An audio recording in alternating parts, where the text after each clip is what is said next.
Hi, everyone, and welcome to this episode of The Dish with Danielle. I'm your host, State Representative Danielle Gregoire, and I'm joined by my colleague, Representative Priscila Sousa from Framingham.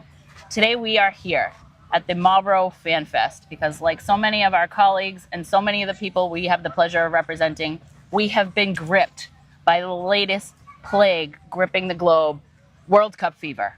So we are here at the Fan Zone today. We are here to eat some good food, have some good cocktails, and maybe teach a few of the folks at home some things that they don't know. Like, we call it football. We don't call it soccer. And as you can see, my colleague here from Framingham is repping her home country of Brazil. And one of the first important things that you need to know is that Representative Sousa's jersey here has 5 stars over the crest, which means that the Brazilian men's team have won 5 World Cups, making them the all-time leading winner of the World Cup. Now, you'll notice that my U.S. men's jersey here from 2010, Vintage World Cup, has 0 stars over the crest, which means the U.S. men's team has not won any World Cups. And if you see someone wearing a jersey that says the U.S. on it, that has stars over the crest, 4 to be specific, they are wearing a United States women's national team jersey, the women, because the United States women have won 4 World Cups and will be playing again for the Cup in Brazil next summer. And we might take the Dish with Danielle on the road to Brazil. But in the meantime, thank you for joining us today, Representative Sousa. I'm so happy to have you here at our big fan fest put on by the Marlborough Economic Development Corporation. Check their website for more details.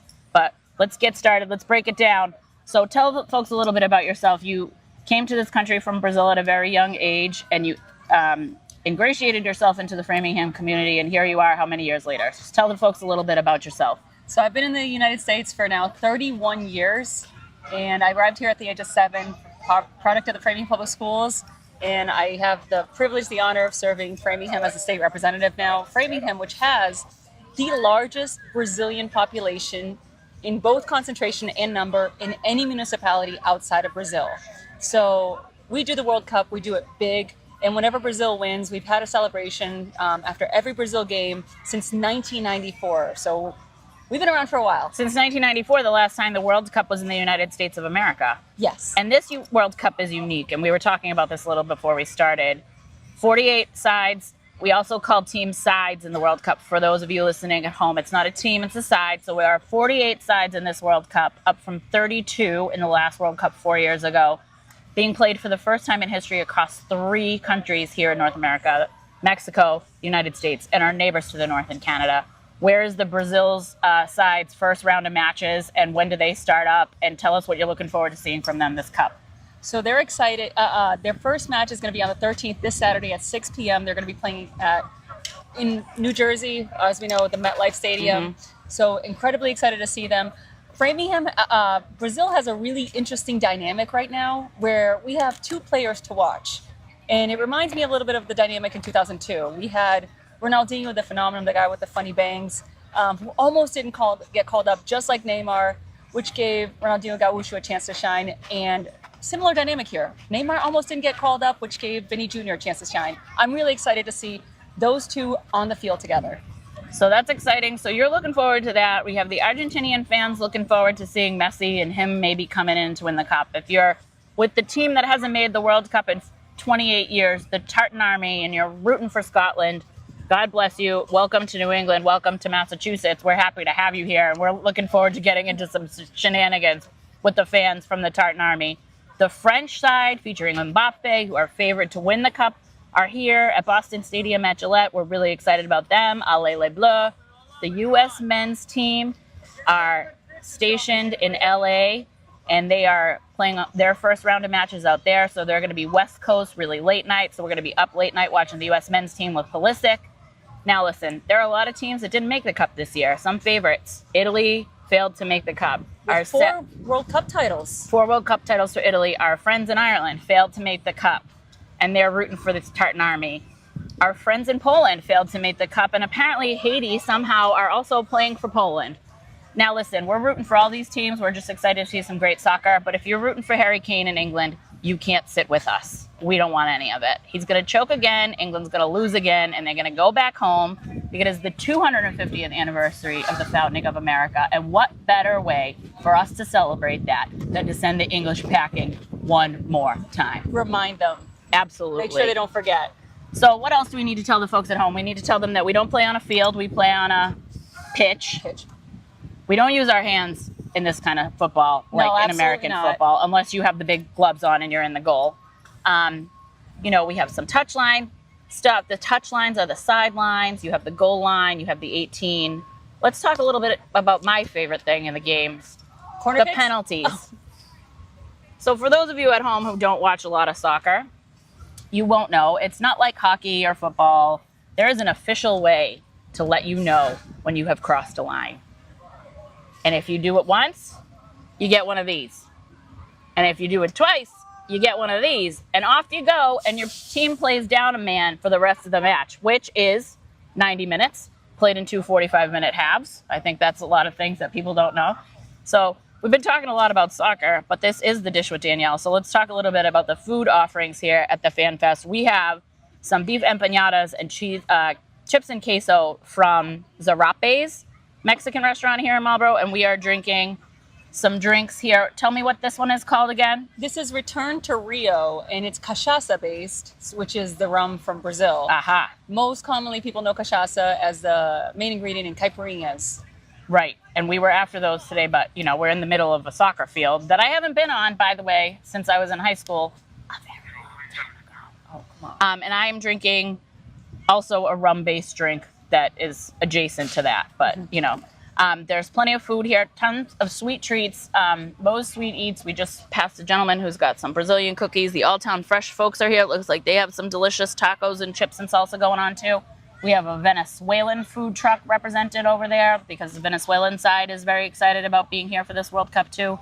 So we're going to dig in here. We're going to take a little bit of a break, and we're going to be right back to talk more about soccer and food and the Fan Fest and what all is going to happen here over the next 3 days in the great city of Marlborough as the world comes to watch the World Cup of Soccer.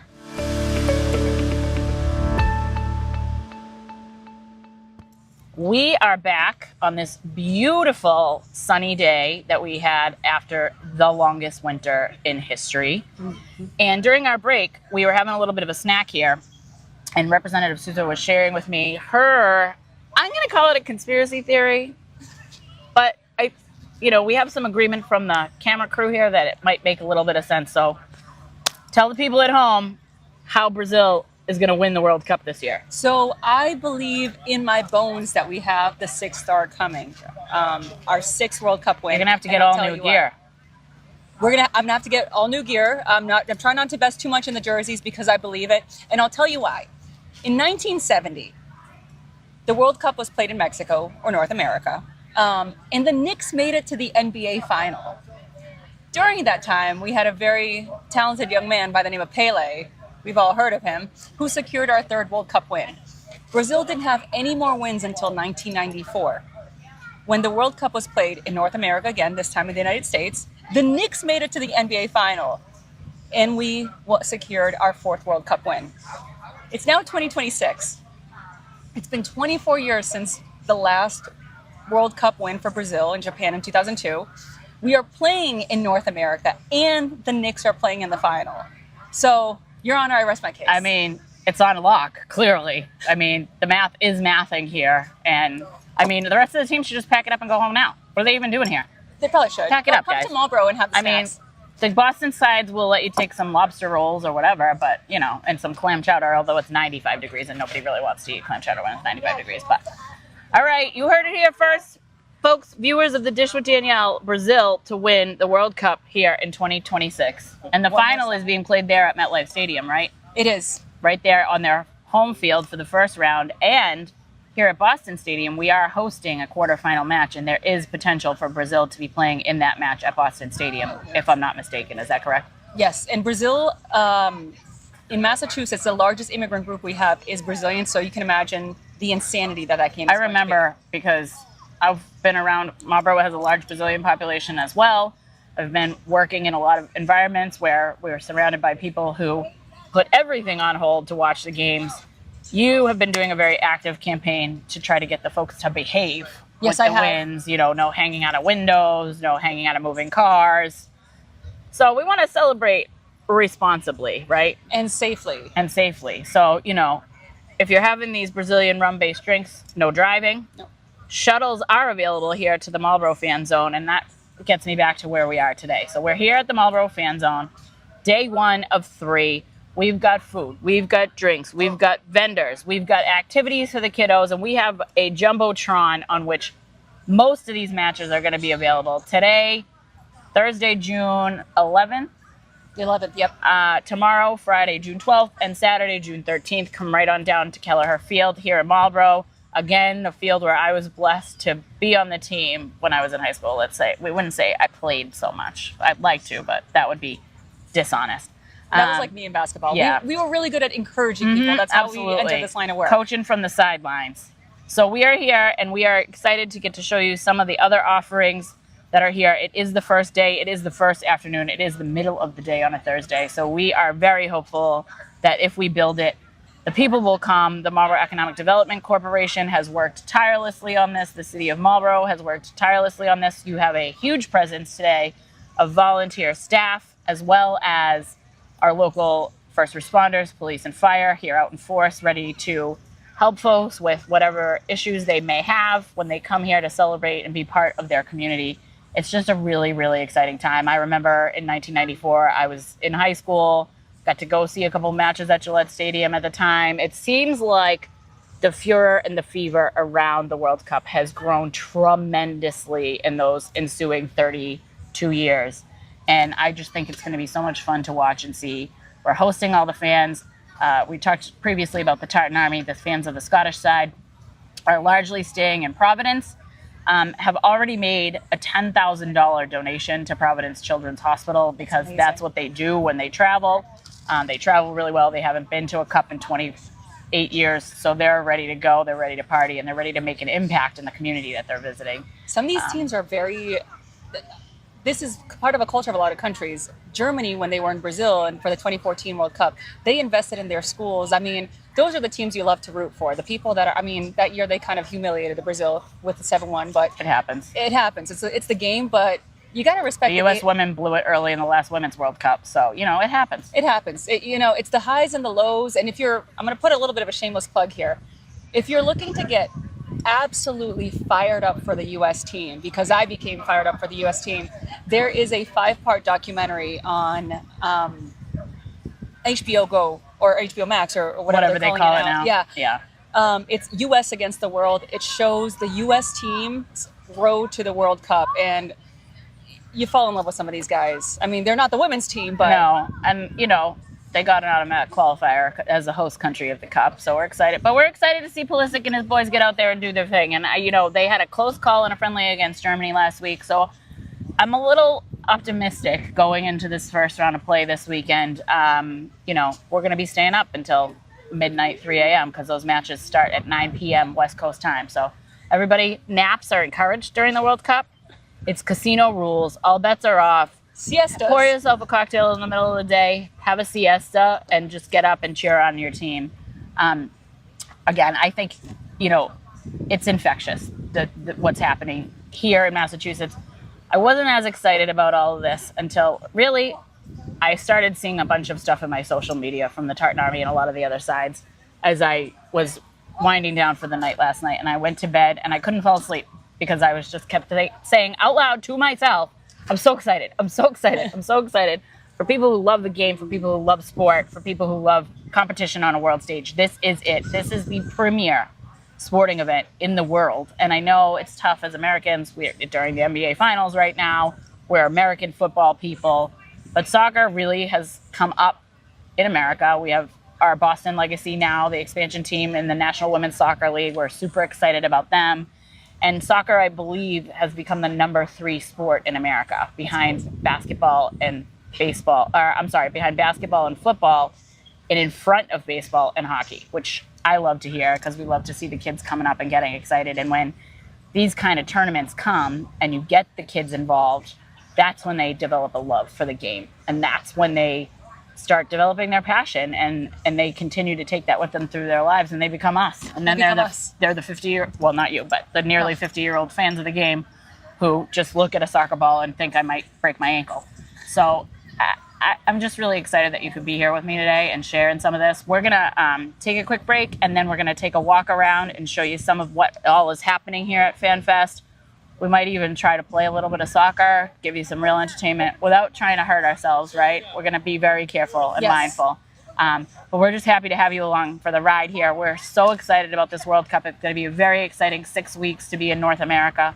And we are going to be here for every single second of it. And we're going to keep you posted as we go. So we're going to take a quick break, and we'll be right back after this.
Hey, thanks for tuning in to this episode of The Dish with Danielle. I was your host, State Representative Danielle Gregoire, along with my colleague, Brazil soccer enthusiast, maybe not so much with the playing, State Representative Priscila Sousa.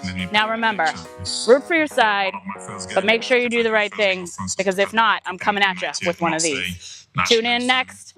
For whatever we're coming up with in this world, we're just really flying by the seat of our pants here. Have a good cup.